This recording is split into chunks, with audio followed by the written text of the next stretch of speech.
still go, go, go, go, go, go, go, go. Johnson, What's up, Tursky? this is Two Guys Talking Golf. Welcome back, buddy. I think we had a little week off last week. We did. We've got a little lull in the world of golf at the moment, so it's a little tough to find some topics and things like that. Be honest with me. Have you been watching the tournaments? No. All right. No, there we I go. have, Let's start to the show. Yep, real hot. So, and you know what? Before we embarrass myself even more, let me just let you know this episode brought to you by Fujikura Golf. Listen, if you're a tinker, a person who likes to try new equipment, you owe it to yourself to try a Fujikura Ventus shaft. There's 6 models. The new TR series, there's 3 of those. The original 3, there's one for every swing. I've been messing with pretty much all 6.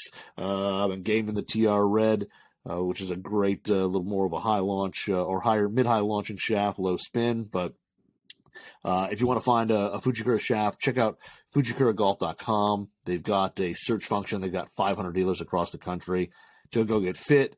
And then, you know, a bunch of online dealers as well that can build something, ship it right to your door. So visit FujikuraGolf.com, click on the online dealers under where to purchase, and it'll list all the places that you can go try, get fit, or buy a Fujikura shaft. But yeah, check out the Ventus shafts.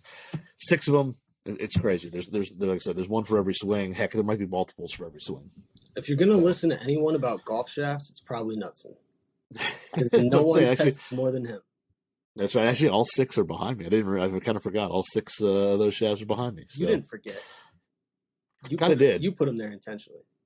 No, so here's the thing, though. So the funny thing about like the rack behind me of shafts, which if you're watching this on YouTube, there's a rack full of, I don't remember how many shafts it holds. But anyway, all the ones there for the most part, like 90% of them are like displays. Like I don't hit any of those. Like they're just there for like background. So I do kind of forget they're there because I don't like mess with them much. That's some first world stuff, if I've ever heard it. Just definitely just is. Display shafts, just, you know, $350 art pieces up there. Pretty much. All right. So the PGA Tour event this week is the Worldwide Technology Championship at Mayakoba in Mexico. Now, yep. I think we both have like somewhat of a connection to Mayakoba. I recently learned about 4 minutes ago something special about Mayakoba for you, Nuds. What do you got with Mayakoba? And it's I guess special in a sense. So it's in a part of Mexico called Playa del Carmen, or right near it, which is on like the east coast of Mexico. But anyway, I drove right by it. My wife and I honeymooned in Mexico in Playa del Carmen at a different resort that was like literally just down the road. And I remember as we're in the little van from the airport driving, we passed like the big sign that says like Mayakoba. And I was like, oh man, Mayakoba. And I was the only one in the van who 1 cared or even 2 knew what it was. So, but I was sitting at a pool sipping cocktails for a week right when my wife and I got married, and just down the street from Mayakoba. So I unfortunately didn't go play it. I should have looked into it more, and I should have set up a time to go play it. But oh well, I was pretty good just relaxing in the pool. I was all right. How'd you like it down there? How'd you like the vibe? Yeah, so everybody knows, like, I'm not a big travel guy. Like you and I, Tursky, are 2 totally different guys when it comes to travel. Yeah. You love to go check out new places and see things and experience things. I'm just not that guy. I don't love traveling as much, mostly because I'm fat. I don't fit in a coach seat in an airplane very well. But hey, it's true. So yeah. So I mean, I don't get around, but I loved Mexico. Like, it was an all-inclusive resort that had like absolutely amazing restaurants, and it was phenomenal. It was like the most relaxing week. Like, we didn't do any excursions. We didn't go anywhere. We literally just like woke up, had like a routine of like eat breakfast, go to the pool, have a few cocktails, have lunch, take a nap, go to dinner. It was great. It was an amazing time. I would love to do it again. So like a standard work day for you? Pretty much, yeah. Minus recording a podcast. Yes, yeah. It was pretty much a standard day. Did you? So I've been there as well. I have played the course. It was actually in an AJGA junior golf event. I think I was maybe 16 or 17. So a long time ago, now, unfortunately. It was like 2006, 2007.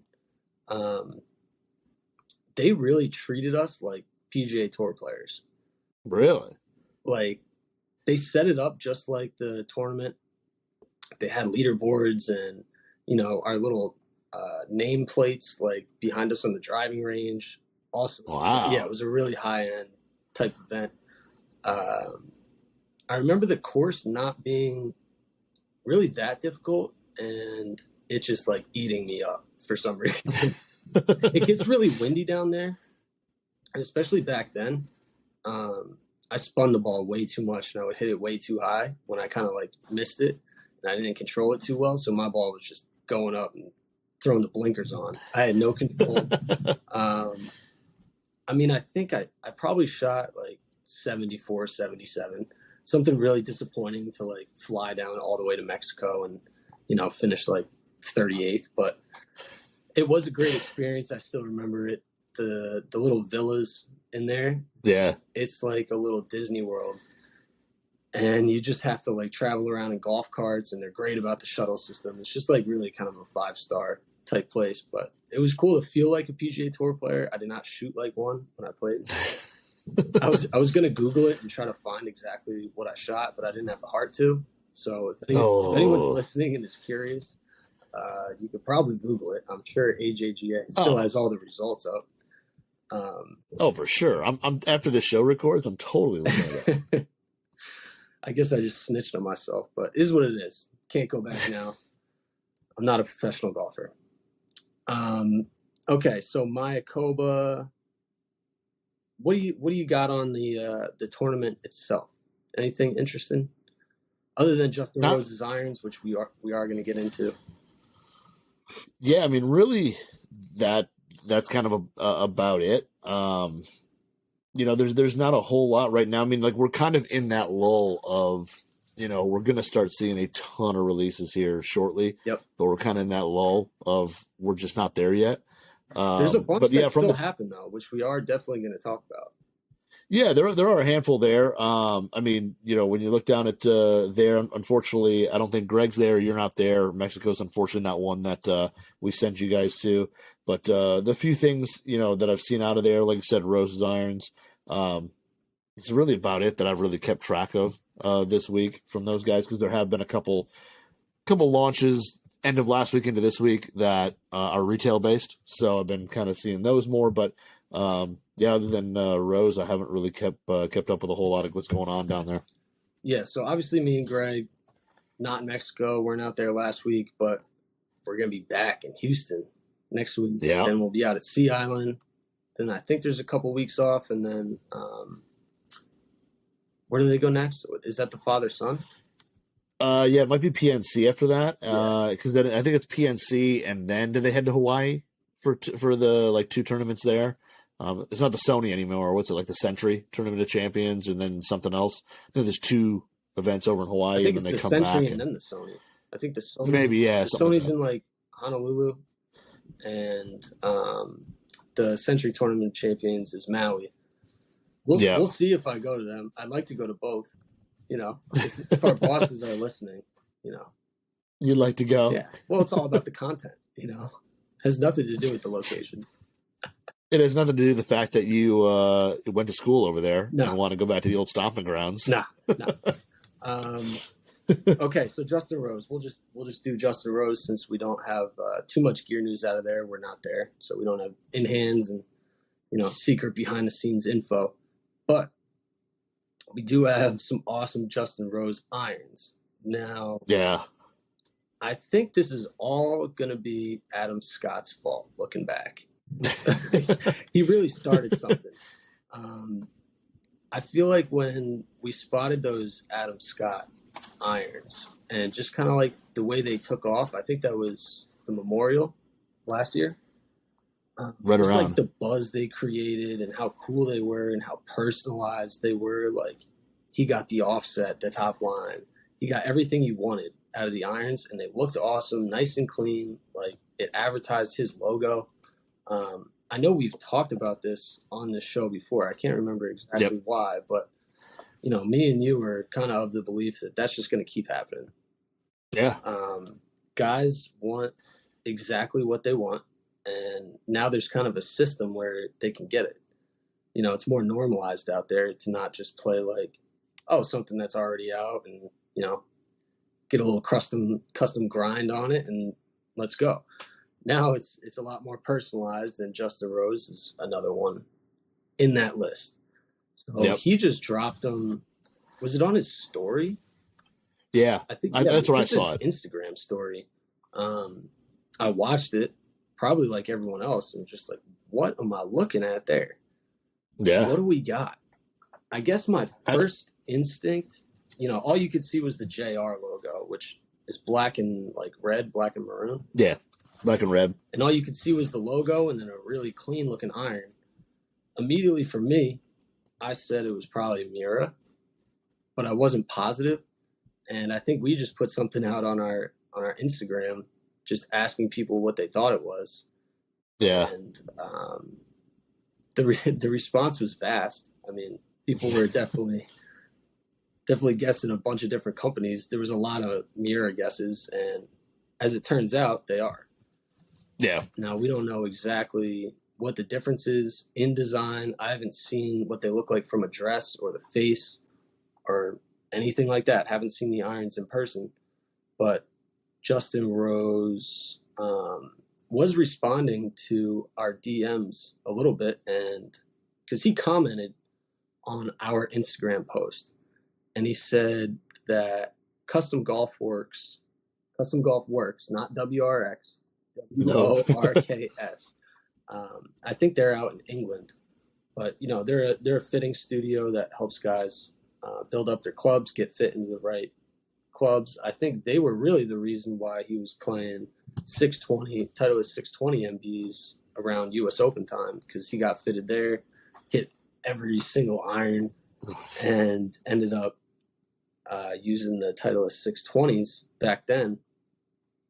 And they helped him put together this set and get fit in, but they are made by Miura. So I think the heads are Miura heads. I don't know how custom the heads themselves are, but so he has the Miura heads, and then I think they're custom engraved and painted and put together by Custom Golf Works. Yep. Yeah. What do you got on I'm kind of with you on that. I mean, that's what from seeing his DMs that he said, it looks like they were built and probably customized with the logo and all that through Custom Works, but they do look very Miura at the bottom if you look at the sole, because Justin then put a post on his own Instagram, kind of like a what's in the bag a little bit, just some photos. He didn't take any address photos or face photos like you and Greg do, but he's got to he just step kind his of game took up. He's seen me and Greg do it. Come on. I mean, let's get four shots. Club at least. Yeah. I mean, this post only has 4 pictures. I mean, it's like, come on. But when you look at the bottom, the numbers are very Miura numbers, like that font. It looks very much like his. And again, like you said, I can't tell from his photos if there's anything really, really special going on with the sole. There's nothing that jumps out that says like, oh, he, has a really, killed leading edge, or, took a bunch of the trailing edge off, and there's none of that that's really super visible from the photos that he has. So it looks like they're kind of a standard sole. The muscle on it looks to be fairly hefty in terms of size. Like it comes out a good ways. And there's a pretty rapid taper from muscle to top. But yeah, super clean. I mean, there's not much, nice satin finish to him. Like a real just nice satin finish. And then just his logo on the toe, which is, like I said, super, super clean. He's got 4 through pitch, at least in the photos from his bag. I don't know if there's a 3-iron that exists. I haven't seen a photo of it yet, but he's got 4 through pitch in the bag there. And yeah, I guess we'll see how long they last in the bag, but they look pretty sweet. With J Rose, you never know. Yeah, exactly. He definitely likes to change out iron sets a lot.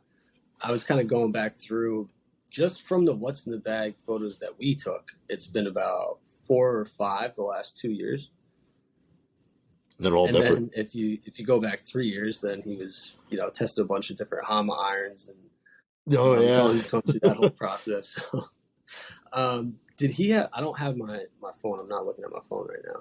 Did he have an M2 2016 driver in the bag? Yep. How long has he been playing that?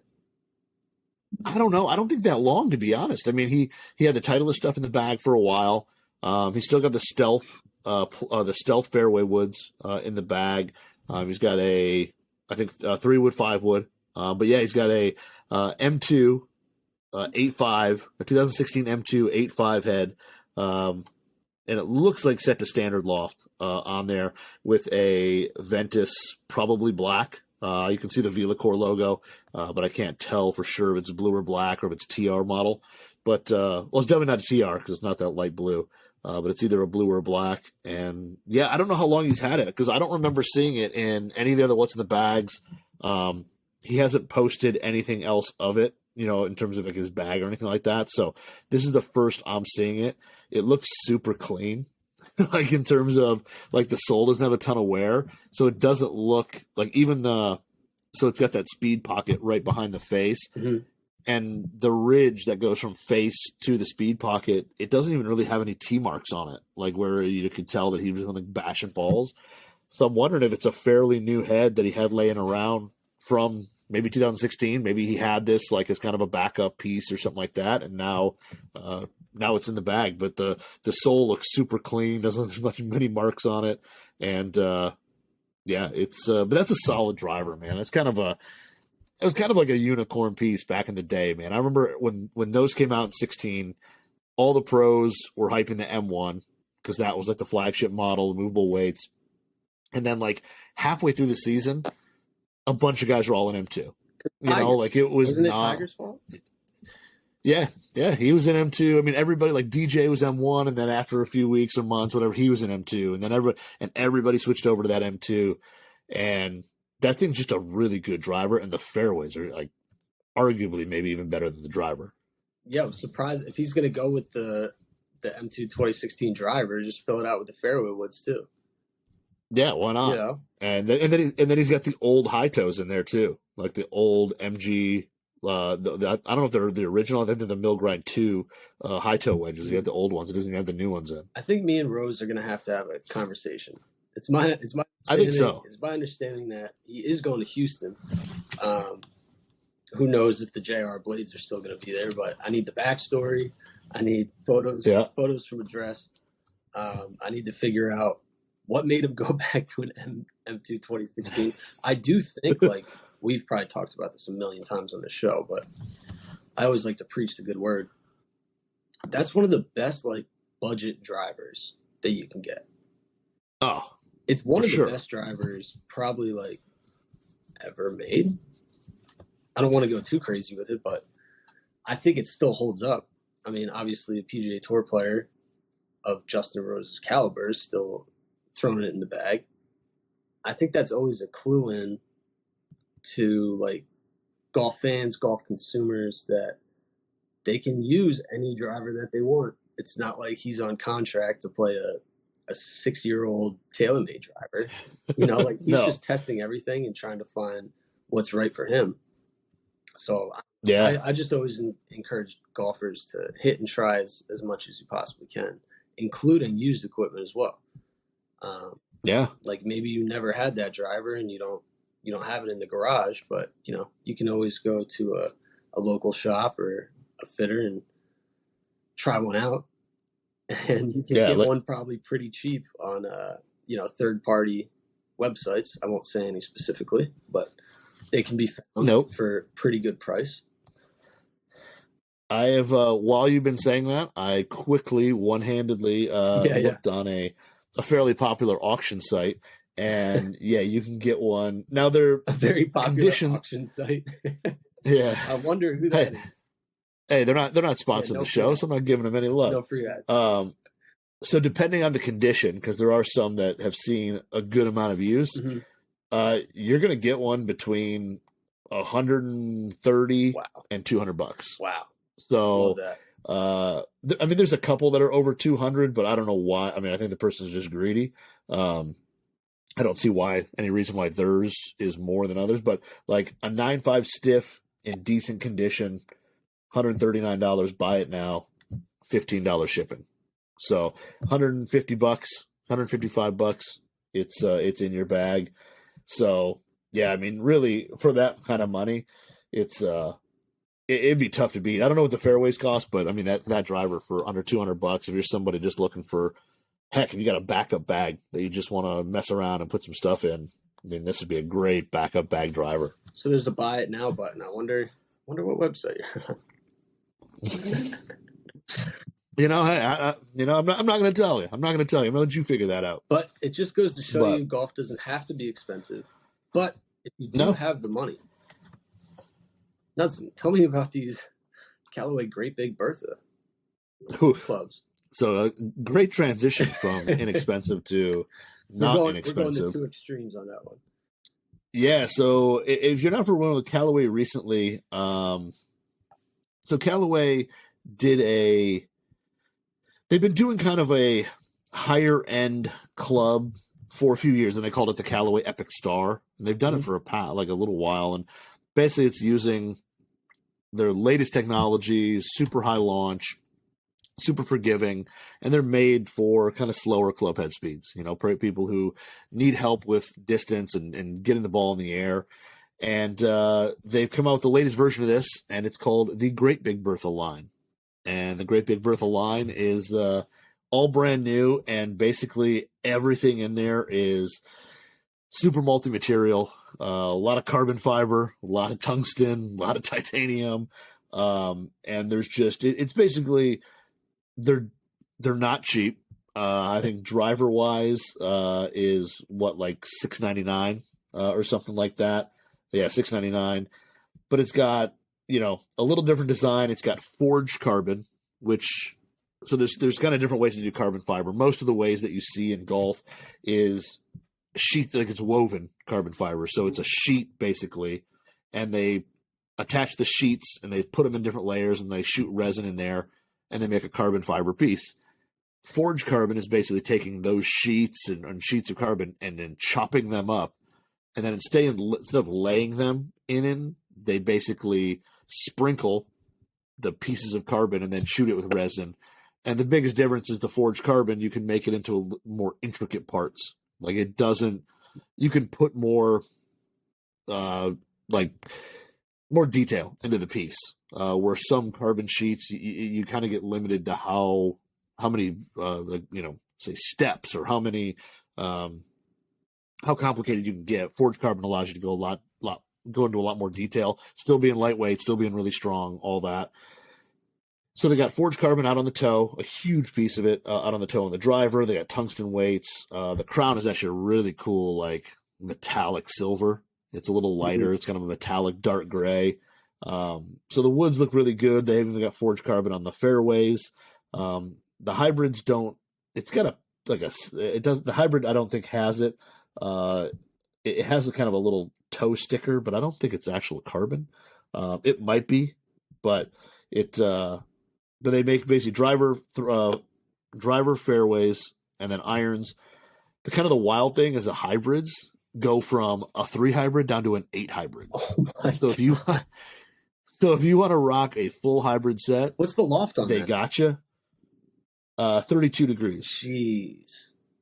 So they go from 18 to 32 degrees on the hybrids. The fairway woods, I think, again, have they go down a little ways in the fairway woods as well. They go from basically 3 wood down to, let me just make sure I get this right, 3 wood down to 9 wood. So 24 degree 9 wood if you want it. And then drivers as well. And then you get into the iron side of it. They've got irons as well that match. The irons are pretty wild. Like they're like a titanium face and body with this huge piece of tungsten in the back cavity, or not cavity, in the back side of it. And I want to say that piece of tungsten is like 100 and some grams of tungsten. So everything else is super light in the club head. Yeah. And then you just got a block of tungsten. Yeah. It's like, so it's a full forged titanium face, titanium body, and then this big old tungsten cartridge that can be up to 145 grams is in the back. And but they're for a lot of people probably listening to this podcast who are probably under 20 handicaps. None of this stuff is probably going to be really what you want to play. I mean, the pitching wedge plays off 43 degrees, so it's super strong. They're big. They got a lot of offset. They have super lightweight shafts, and they are light. Like the iron that they sent us for photos had this UST helium graphite shaft, and I want to say it's like 60 grams or something like that. And the whole iron, I mean, almost felt like a kid's club. It was so light. Like, it's crazy how light the whole set is. But yeah, meant to be super high launch. They're definitely going to have a little spin to them. They're definitely get the ball up in the air, but they've got some offset. They got a thick top line. The driver though looks good. I mean, it's a Callaway driver. I think the color on it is awesome. Mm-hmm. Like, it's super dark metallic gray. Looks really good. Yeah, but yeah, I mean, you're not going to see these on tour. Like, you and Greg aren't going to be getting snapshots of these, I don't think, in anyone's bag. Maybe on like the LPGA tour, maybe you might see something where like a hybrid or a fairway sneaks in or something like that for a player who wants some height.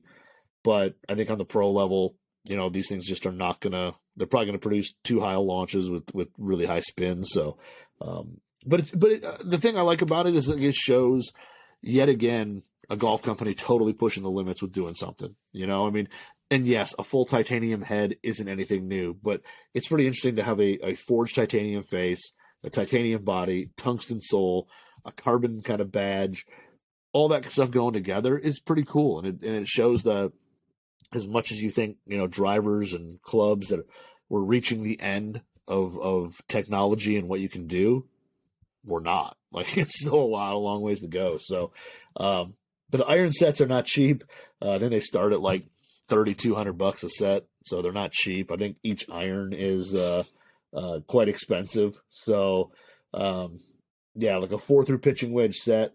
If you were to order like a 4-through pitch, which most people are not going to order 4-through pitch on this thing, is going to be basically $3,149, so $3,150.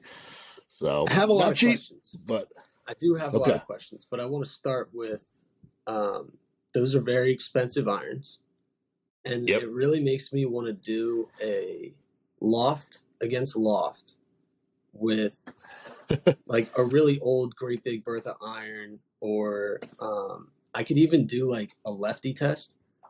What were those irons that I was using lefty? They were like the not Razor X. What were they called? No, yeah, they're or they Razor X High Launch, Razor X XHLs. Yeah. I'd love to hit those against like loft against the Great Big Berthas. I just want to see like how far game improvement technology has really come. Like, how much does all the carbon, tungsten, titanium, CG placement, like how far have they really advanced? Am I getting a lot more distance on center hits too? Or is it just the toe heel thing? I could really find out as a lefty, because I would be all over the face. Well, I could just hit like 20 shots with each and get an average and just see, like, because I am curious. We'd probably have to bend lofts. They've obviously gotten way stronger, but but also I think because I saw a test like this done by somebody on Instagram, and they basically took an old set of blades. I don't remember what they were, but they're pretty old. Mm-hmm. They were nothing like current. They were 10 plus years old. Okay. And he bent them to like super strong lofts. He bent them like a 45 pitching wedge when it was like used to be 47. And he hit them, and then he hit them against like a modern equivalent of a player's iron, whatever. And the distances were like pretty much spot on. But I think and like when you looked at like the launch and stuff like that, it was all pretty similar. But this player like hits it super hard. Mm-hmm. Like they're like a 120 driver guy. Yeah, it's big. And I think at that point, when you're able to generate that club head speed, you can overcome the CG placement, all that stuff is from taking an old set, bending them strong and playing them. Where I think, like you said, if you hit it lefty, it's a slower swing. You need more help getting the ball up in the air, all that. I think you would notice more of a difference at the lower club head speeds with all the tech and the lofts and all that stuff. I think it makes a bigger difference at the low speed. The guy who can swing it, super hard, it doesn't matter where the CG is in a sense for that player. He's still going to be able to get it up in the air. He carries enough speed. It's for the guy who can't, who's swinging a 7-iron at, 60 miles an hour, driver swing speeds, 80. Like that's the player who's going to see the difference. And I think, like I said, if you went out righty and just started blasting balls with these things, you probably won't see a huge difference. But I think the slower club head speed could tell more. Here's the thing, though. Okay, so say I'm going like 7-iron or 6-iron against 6-iron. Exactly the same, but I go off the rack with the new Great Big Berthas. Like standard length, just like a stiff shaft. Like a steel stiff shaft. And then I hit it against my actual lefty set, the high launch with, like, they're equipped with the softest junior shafts ever. And they're short. And like those irons really helped me legitimately as a lefty get the ball around the course. Like, I don't think I would have been shooting the numbers that I was shooting as a lefty without, like, catering the set exactly to what I need. Slower swing speed, a lot of offset, really thick everything with the top line, the sole. Like, if I set the Great Big Bertha up just stock, they're not going to be better than the old ones that I have because they're not fit to me. You know what I mean? Like, I could spend 3 Gs if I want, but it's not going to help if I don't get the right length with the right shafts in there, So, I don't know. I just stress the importance of going in there and matching everything up to what you actually need, not just, like, kind of get wrapped up in how expensive it is and being like, oh, well, it's, $500 an iron. It has to work. It's like, it will work if you optimize it properly, And especially, we're talking about maybe a 30 handicapper, maybe a 24 handicapper, who's in the market for a set like this. And I don't know. Just don't get your hopes up if you're trying to buy your way into like hitting more greens or not topping the ball or anything like that. Like setting up the club properly for you, more important to me. Yeah. I mean, I agree with that. I think there's a big thing too. I mean, I would hope if somebody's going to spend the kind of money that those cost that they would go get fit and, kind of get optimized. But I think, like you said, like a 30 handicap, yes, probably see a big advantage. But I think there's those guys who, were D1 college players who are now 75, years old and they don't swing it as hard anymore. But they still can hit it straight. Like they still play a lot of golf. They can hit it straight. They're just looking, I need to hit it a little bit, or I want to hit it just a little bit farther. I want to hit a little shorter iron into the green, or I want to be able to, get to that long par 4 and 2 with no problem is before I'd have to kind of like lay it up. And I think that player, this kind of goes to as well, because, not only are you having the forgiveness or whatever, but if it gets up in the air, which like I look at like, guys like my dad, my father-in-law, they're, either 70 or close to it. It's not that they're bad golfers or anything.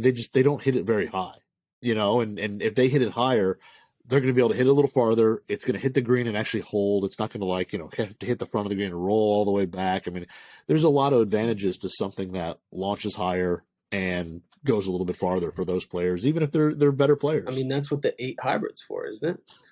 That's true. That's darn right. I kind of want to get my hands on the 8 hybrid and see how that goes. I was going to say, is that like, what's the science behind that actually being more beneficial than the equivalent iron? Like, at what point is there diminishing returns where it's like, all right, now it's not helping anymore? I feel like 8 we're getting there with a hybrid, I don't know. Nowadays, I mean, you can buy full sets that are, that are hybrids, basically, that are all hybrids.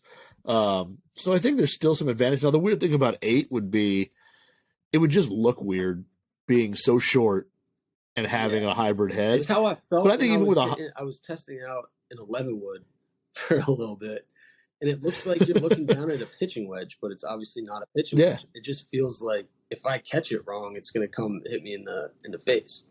Just a lot of off to look at. It's a ton. And I think also, too, like a lot of players who may find advantage of the 8 hybrid, like typically, I'd have to look and see what the specs are, but typically a hybrid's a little longer than an iron in terms of shaft. So in theory, you'll swing it just a little bit faster. There's a little more mass around the head, so maybe it is a little more stable on miss hits. The way the the Great Big Bertha irons are constructed with all that tungsten, I don't know if the height thing, how high the ball, the apex of the balls, I don't know how much of a difference will be there. Typically against a lot of standard irons, hybrids go higher. And hybrids typically, I think, have a little more draw to them. So if you're a slicer of the ball, if you're a slicer of the ball, you need a little more distance. That 8 hybrid might go farther and straighter than the equivalent iron. You're dead right on that. That is true. So okay. So I think there's a place for it. Maybe not every golfer, but there's a place for it. Do you want to get into the show and tell segment of the show? Show and tell. Yeah, we can jump into that. I mean, it's we've got more new product that just was released. Part of it I think it was this week. I think it was like Monday or something like that. But basically, we've got brand new wedges from a brand that you don't really think about wedges with. I don't think most people think about wedges. But it would be the old folks at Bettinardi. So if you're familiar with Bettinardi is a Chicago-based club manufacturer, and they're well known for their high-end milled putters and head covers. But they've been and some sweet head covers. But they've been making wedges for a few years now. This is the HLX Forged 5.0. Did they have a 4.0? No, it went 3.0 to 5.0. Why did they skip 4? What's wrong with 4? I don't know. What happened to 4. Maybe 4 was like the COVID one, and it just didn't happen or something. But 2 finishes. So if you're watching this on YouTube, that's I'm holding these up here. This is a 50-degree gap wedge in the kind of satin chrome. I love that it's at the honeycomb mill on the back. It's just so cool. Like to me, that is Bettinardi, and then it's got a little milling out on the toe as well. The face is all milled. You won't be able to see it here because this camera on my computer isn't that good. But if you go to the Golf WRX forums, there is a photos by myself that are there that have a little more detail, and then they also do. I heard. I am. People are knocking me saying my ad address photos aren't very good. Are you going to make an adjustment going forward, or are you like? Screw those comments. I'm going to keep doing me. I'm going to see what the comments come in like. If I made a comment asking what they wanted to see different, so I'm going to see what the responses are, and if we get some constructive criticism, then we'll make a little change. So, and then they also make a black PVD type finish as well. Yeah, which is really, really sweet. But yeah, they're really good looking wedges. They're definitely a little more on the rounded side. Like when you, unfortunately, again, you won't be able to see it from here. But at address, they've got a little more of a rounded toe. That they're not angle quite as sharp is off. Can you do something different? Yeah, I'll try. So they're a little more rounded, and they're not crazy compact, but fully milled on the back, milled sole.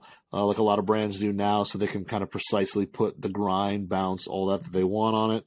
And then they also offer 2 different grinds on sand and lob wedges. They have the RJ grind, which is kind of a C grind, got a lot of heel and toe relief, a little bit of trailing edge relief, and it's got the higher bounce. Like this is a 14-degree in the 56, and then they make a C grind, which again, decent amount of relief on it, a little lower bounce. So I went the standard C, which is like it's a little fuller sole. It's got a little bit of relief, but it's a little fuller in the 50 because that's the only one they offer. And then I went the RJ, the higher bounce sole in the 56 and the 60. So I will be getting these out on the course very shortly. I haven't. They showed up yesterday, so I opened the box and here they are. Your image quality coming through on like our video chat, absolute trash. So I really can't see too much. I know what the wedges look like. They're awesome. Can you tell me what the leading edge kind of looks like? Is it sharp or did they round it off? The leading edge basically on the 50 is pretty straight. It comes out like basically from the hosel, it kind of comes out left, like actually takes a little offset off when you look down on it. But pretty straight on the 50. I think when you get down to the 60, it gets a little more rounded. Yeah, like the 56 has a little bit more roundness to it, but it's straighter, I think, than the 3.0s. The 3.0s I felt had a little more roundness to them. The 56 is pretty straight, a little more radius than the 50. And then the 60, a hair more curvature than the 56. But again, they're all pretty straight leading edges on these. Because I had the first wedge versions ever that Bettinardi came out with. Maybe not ever, but kind of first when they revamped coming out with wedges. I loved the look of them. And I was like, ooh, I got a Bettinardi wedge. Like, this is awesome. I definitely wanted to play it. But it was like the first iteration of them kind of coming out with wedges. And I remember there was just something about the leading edge. Like, it didn't look perfect from address. And then, like, going through the turf, it was just really sharp. Yeah. And it wasn't like a particularly low bounce style grind. But I just remember kind of chunking a lot of shots with it. Now, I'm not the best chipper of the ball, of course. I have suffered from the yips at different points in my life. This was not during that time, though, so you kind of expect to at least catch it clean, somewhat clean. But, yeah, I just remember it being a little bit sharper, and I was just kind of getting a little diggy with it.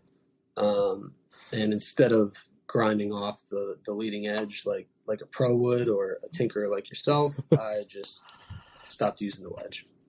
Unfortunately. Yep. No, these here are definitely a little straighter. The one thing I do like is that like they mill the whole leading edge too. So there's like a whole milling on it that'll actually, and again, you're not gonna be able to see that much detail on my.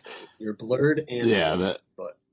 Well, yeah, but even when you get there, like you're not going to see enough of it but the leading edge is definitely rounded off, so it shouldn't dig as much, and they mill the whole thing, which is kind of nice. The specs in the sole seem to be pretty similar to the 3.0s, and I played those for probably like almost a season, maybe like a little more than half a season when they first came out, and they were really good wedges. They didn't dig that much. I mean, they're not the highest bounce wedges in the world. I think even for a 14, this 56 is kind of plays a little less than that. But I never had a problem with the previous ones digging, and these look to have a very similar kind of shaping to the sole. So I think they should play pretty well in the kind of a variety of conditions. And then, if you want to go, at the 56, you have a 14, and then you also have a C grind, which is 12. So you got two different options of bounce for your sand wedge and your lob wedge, and they're making them in 48 through 60 2-degree increments, so 48, 50, 52, 54 down the line. Love it. There was a new release by PXG and a new release by Cobra as well. You got anything on either of those releases? I know nothing about either one. I'm sorry. So PXG, just redid the 0211 Woods. So if you're not familiar with if you're familiar with PXG and their naming, the 0311 is their kind of flagship. That's like testing the waters with tech. They're really pushing the limits. They're pouring everything they have into it. And then the 211 series is a little more price point conscious. So they take a lot of it. No. But what I'm going to explain is that they take a lot of the tech from the previous 311s and they put it into 211. Yeah. And with this year, they've got a brand new 211 series out. So this is the 211 driver. As you can see, no movable weights, so they're kind of saving money there. Still have the PXG adjustable hosel. No carbon fiber on the crown. This one's an all-black titanium crown. And then they actually use like a super elastic, really strong titanium face compared to the body. And honestly, so I took this thing out. If you want to listen to my full review, the Club Junkie podcast, I did a full review on these. That's right. This thing performs like insanely well, and guess the price. So I'm going to say this thing, I think is one of the better bang for the buck drivers out there. So guess the retail price. Like this has an upcharge shaft in it because they built it at my spec when I went out to PXG last. So this has So this is an upgraded shaft in it, but if you don't get an upgraded shaft, just guess how much this driver is. I mean, based on the way you're presenting it, I would say $299. $220. $219 as of that's an awesome deal. Seriously, like that's really cool to do that. So I hit this against my 311. So I have the Gen 5 311 that I got fit into when I went out to PXG. Yeah. Had the full swing launch monitor out the other day. Went to the range. Excuse me. Hit them both. Ball speed. This was half a mile an hour faster. No way. Yeah. I mean, now I swung this like 2 miles an hour faster. It's definitely really lighter. Light, yeah. It's lighter. Like I haven't put it on my swing weight scale, but like, dude, super. It was like dead straight. It launches like 2 degrees higher. Yeah. And it spins probably about 200 RPM more for me. So, a couple hundred RPM more spin.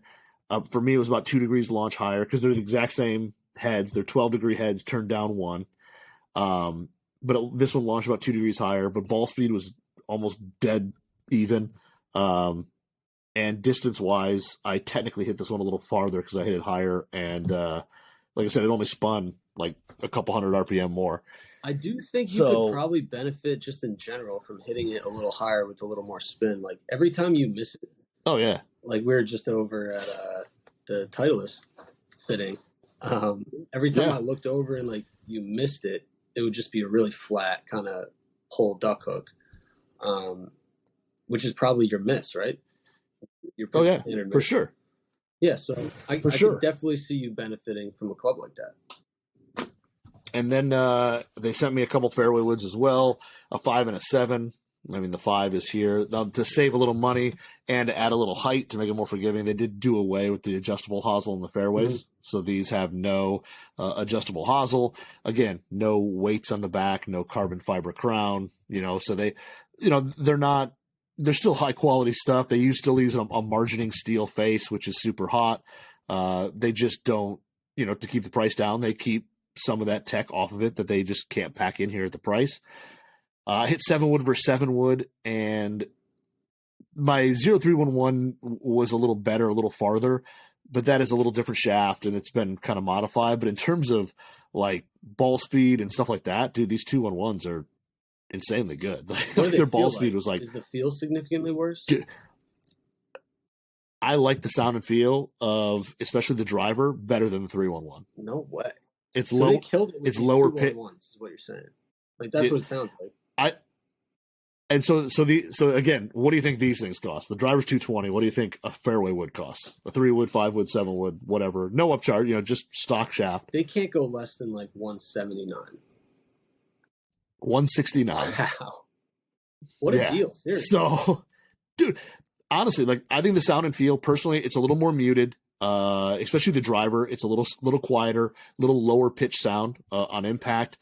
The fairways have that ting because it's got that margining steel face, so it's still got that ting. What do you call it? But it is again margin. Yeah, I think it's I think that's what they called it on the call when I was on. I think it's pronounced miraging. Oh yeah, mirage. You're right. Yeah, something like that. I think it's miraging. I don't know. You might be right. I read it and write that word all the time. Don't necessarily know how to pronounce it. You might be right, and like I said, pronounce stuff sometimes. Everything. There's a lot of tech words. Yeah, like Mitsubishi's Kylie, whatever. We can't pronounce anything. But I'll tell you what, man, the ball speed, like these things definitely launch higher than the 311s a little bit, but they go really well. The sound and feel is really, really solid on them. So I was impressed. I think I titled my show like this might be the best value club out there right now. I mean, so they get the nuts and stamp of approval. I mean, for $220, yeah, that's for a driver. That's wild. I mean, we were just talking about that, about how you know, go 6 years back in the used driver section, you can find one around that price point, but that's a new club. The brand new. I mean, brand new head cover, everything, $220. I mean, head cover, wrench. Like for me, like you could put in there like a Mitsubishi Diamana S Plus. 60 or 60X or, whatever. I mean, you're putting in like a brand name shaft into this head, all that for $220. And like I said, ball speed, all that is right with right with everything else. I mean, it How do was they make money off that? I had no clue. No Or idea. maybe they just lose money and they, just kind of take a hit on Maybe. that series, and then they hope, that the other series makes up for it. I don't know. I'd love to ask Bobby P about that one. I know. Parsons. It's not. Yeah, Doctor Parsons. But yeah, I mean, like I said, like if you're looking for some new woods this year, and you're like, man, I just don't want to spend some money, but my stuff is really old, whatever. Like, how do you go wrong with? You could buy a driver, a fairway, a hybrid, or a driver two fairways for like less than what you would spend on a brand new big name OEM driver, and I don't think you're going to hit it. You're not going to be sitting there hitting it and going, oh man, the ball speed's way slower than anything else. All right, you're just not. Well, this is starting to sound like an ad read. Why don't we move on to I know the Cobra? What is it? Yeah. T-Rail?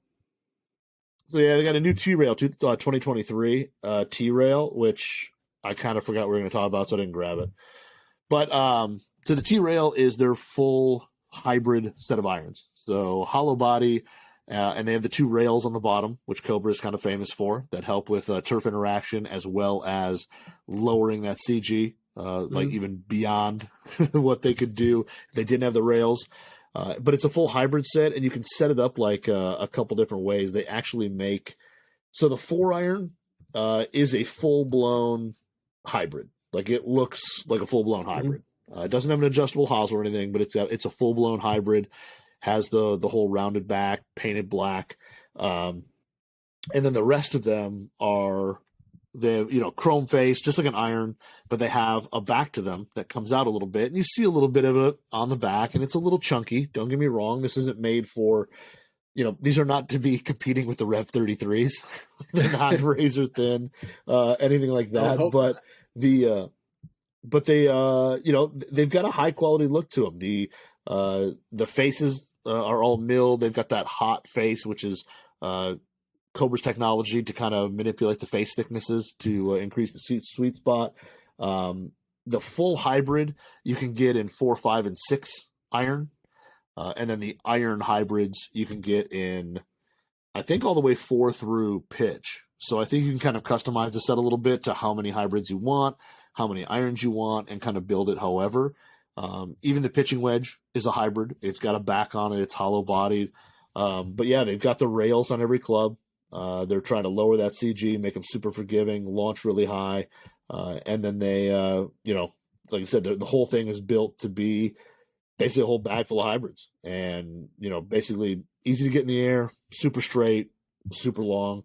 The specs on them, I didn't pull that up yet in terms of specs to see what the lofts are. I'm gonna go with and say that they're a little stronger.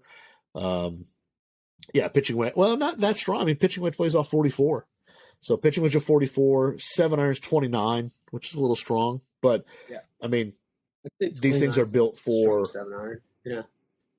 Yeah, and they've got pretty light swing weights. I mean, if you get the graphite shaft, they're like C8 stock swing weight, so they're really light. And then they make a really lightweight, like 97-gram steel shaft that the swing weight's like D1, which is about average, maybe a hair lighter.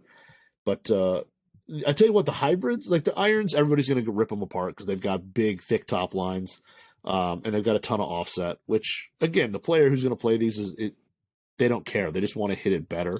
I was going to say, the people who rip on clubs like these, like it's not for you. No, but I'll tell you what, the hybrid itself looks really good. Like, so the set they sent me for photos has a 4 hybrid and then 5 through pitching wedge of the irons.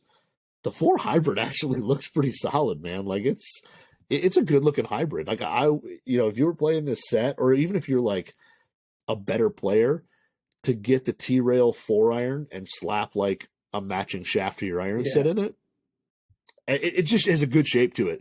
The lines flow really well. Still a hybrid. It actually honestly looks. We've been talking a lot about hybrids this show. I'll let you continue. But, it's just a lot of hybrid talk. Listen, just from a guy who can't hit a hybrid, your hybrid deficiency. But no, like honestly, when you set it down, it looks dead square. If not, like the one that came in the set that almost looks open when you set it down. I mean, as a 4-iron replacement, it could be pretty darn solid. So, but yeah, brand new T-Rail 2023. Like I said, they look good. They're all chrome, a little bit of black and a little bit of red is the color combo they're going with these. But yeah, like I said, overall, a lot of our audience is probably not going to give these a second look, and they're not going to be a fan of the offset and the size and all that stuff. But again, when I look at players like my dad, who doesn't care, like, he likes having, he's a guy who likes offset. He slices the ball. He likes offset. He just wants to hit it straight and far. Like, he doesn't care what it looks like, what the name of it is, whatever. If he can hit it higher and hit it straighter, he's probably going to play better golf, and that's all he cares about. And, that's what this set is built for. I think there's definitely more golfers in the world that need to hit it higher. 100%. 100% agree. So yeah, let's get beginning golfers just need to get more height. Like, that's how you're going to create distance, and it's going to be more forgiving that way. But let's get into a club that intrigues me a little bit. So tell me about this Callaway 2-wood that popped up on the USGA forming list. Is it a Phil Mickelson special, or what's going on here? So there is a left and a righty on the conforming list, so that's pretty interesting. I mean, you and I both know that, like, Callaway and Phil are kind of, at least in the public eye, not talking, not doing. Like, they're separated at the moment. No comment on that, for sure. Okay. Behind closed doors, I'm going to assume that they're still building clubs for him and things like that, and getting his input on a lot of stuff in terms of prototypes and stuff. But yeah, a few weeks ago, out on the USG conforming list, there was a Callaway 2+ Tour. Mm-hmm. What we assume is a mini driver that Music popped up, and yeah, the one that popped up it looks like a 10.5 degree loft, adjustable hosel. And it kind of has an old Titleist 906F look to it. Classic. If you look at the sole, the way there's kind of and I don't know if it's chrome or black chrome, and then there's kind of a little section out of the middle that kind of looks like the old 906Fs out of there. But not a whole lot going on the bottom. It's got an interchangeable weight kind of pushed forward in the center towards the face. So I'm assuming this thing is built for a little better player, lower spin, and then you'll be able to use that weight to adjust swing weight when you're building it.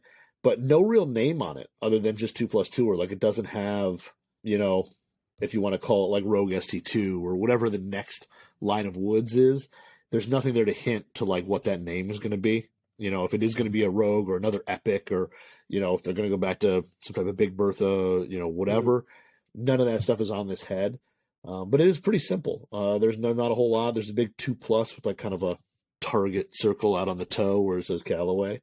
But yeah, unfortunately, they don't give us a ton of info in terms of, sizing and all that stuff. USG conform list doesn't do that. Somebody did have a photo that it looked like at the American Express. Phil had one of these potentially in the bag. He had some type of club that the sole kind of looked like this sole. There it is. So yeah, I mean, it's possibly been around for a little while. We haven't seen anybody with it yet. Again, I think if this would have hit even now, with you and Greg not there, we would have heard about it, seen a photo, something, if this thing was out there on tour, but not yet. But it's interesting. I mean, the mini driver thing is it kind of comes and goes. Like it's huge for a little while, then it dies off, and it's huge. It'll be interesting to see. I mean, we've got another mini driver out there, and for me, I look at that club and I don't necessarily understand. Hater. I don't understand it. Well, I'm not a hater. I don't get it. Like, I hit the TaylorMade 300 back when it came out, and it's awesome. It goes forever. Like but it's driver long. But why don't I just play a driver then? Like, why don't I play 460 cc's and get as much forgiveness as I can out of it and still hit it as the same distance? Like, that's the part I don't understand with some of these mini drivers. Like, I understand like the TSR 2 Plus, from Titleist, like the Super Strong 3 woods. I kind of even can get behind the whole design of like your Aeroburner 12 degree. because it is. Now we're talking. It's big, but it's not so big that you can't hit it off the deck. Yeah. You're not hitting that TaylorMade 300 off the deck. This one doesn't look like you're hitting it off the deck. That's the thing. At least not very well. Like, when they come out with a new mini driver, I feel like they kind of make it, it's too long. Like, it's too big. It goes too far. If you start getting within 10 yards of your driver, that gapping's just too close. I like to see more of like 20, 25, somewhere in that range. Yeah. To where, it's actually different. You do have a choice off the tee. If you have a mini driver that goes 9 yards shorter than your driver, then you're probably never going to hit it. It's a little easier to hit off the deck than having a driver off the deck, but that's such a specialty shot that you're never going to end up using that club during the round. But if you want to replace your driver, I feel like these mini drivers are kind of a good call. Like, if you're just more comfortable with slightly shorter, not as big of a head, if that's what you're comfortable with and that's what you hit better, I feel like just based on surface area, the driver might be more forgiving in general. But that's something that you got to do yourself to test out. I'm always going to support anyone who wants to play a mini driver because I love them. But just practically speaking, you want to make sure you have at least some distance gap there to make it worthwhile to take up a whole nother club in your bag because you only get 14. If you're like nuts, you can just roll out with 24 clubs and 7 extra shafts, pull the Hideki out there, and it doesn't matter. Nope, doesn't matter at all. And on a side note of that, there's been a ton of questions and over on, I guess, Reddit, for some reason, somebody asked about, is this coming out? And Johnny Wonder over there said, as of now, it is just a prototype, and as they have no plans to release it yet. We'll see about that. Right now, he said, as of now, it is just a prototype. So why would they have a righty and right now version then? I know. So, but then again, look at Callaway stuff on tour. Like they do, look at all the driver heads they made for just tour. That never came out to retail, and utility iron that was tour only. Bunch of fairway hat. They do a lot of stuff that is tour only that never comes to retail. So it may be something that only is on the tour truck, and the only way you're getting your hands on it is from someone who has a connection. And this doesn't have like a name on those USGA photos, right? Like it's not branded yet or anything. So maybe it just is. Maybe it is just a prototype, and Phil's out there testing. Maybe a couple righty guys, maybe Xander or something like that's interested, and they just made him up, and just in case right-hander puts it in play. I'm gonna have my eyes super peeled in Houston looking for that thing. Yeah, I just want to see it. I want to see what it looks like in the dress, see what the crown looks like. But this podcast got away from us a little bit. We're over an hour already. Yeah. I had a couple just other topics, but we could save those if you want. And just so you know, Tursky was worried before we started recording that we had nothing to talk about and we were going to have like a 15-minute show, and we're an hour and 3 minutes in. I always get worried about just goes to show you. You want to have, good content, stuff to talk about. We do end up always kind of going off the rails on some of the early topics. And, of course. Tapers out, but That's right. It works out perfect every time. No, it does. So. I appreciated the show and tell portion of this show, especially. I think we should do that more often. That was one of my favorite episodes when we went through your collection over there at your house. I haven't added anything new, really, unfortunately. I think actually, it's a lie. I think since you were here and then I did get a bunch of one of my listeners over on Club just sent me a bunch of the Michigan State head covers and stuff that they make and sell, which was very nice and very cool. So I think that has been an addition. Unfortunately, I can't show one of them because it's a prototype for next year, I guess, that they're still working on. Show. Yeah, I was asked not to, so I'm going to. Whoever told you not to is not making it this far in the podcast. So, if you want to show it now, I think you're probably good. Yeah, well, that's the one that is in retail. The white one with the golfing Sparty so blurry, all over all it. I see is white.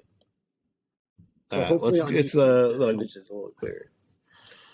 Yeah, a little golfing Sparty, and then he sent me the mallet cover in green, and then another putter cover that, like I said, it's got the golfing Sparty, but I can't show it because it is for 2023 from what I was told. So I was told to hold on to that. That's a nice tease right there. Okay. But if you see me playing out on the course, I may have it out there. So as much as the season's already over for that football team, I still support it. Yeah, they're done. Toast. Okay, so I mean, it was 2 weeks since we recorded a podcast. It's great to be back on with you. Yeah. Heck yeah, man! I love it. I'm, I always miss a little Tursky in my life. Yep. I am going to be out in Houston, so when I come back to this podcast, hopefully, I have a ton of new stuff for you. We'll see. Love it. You never know. So I'm excited. Whatever I'm excited. Back on tour. Says, Hey, it's not my call. I'm excited. Go against them. But all right. So this was two guys talking golf. We'll see you next week when I get back from Houston. See you guys. Still go, go, go, go, go.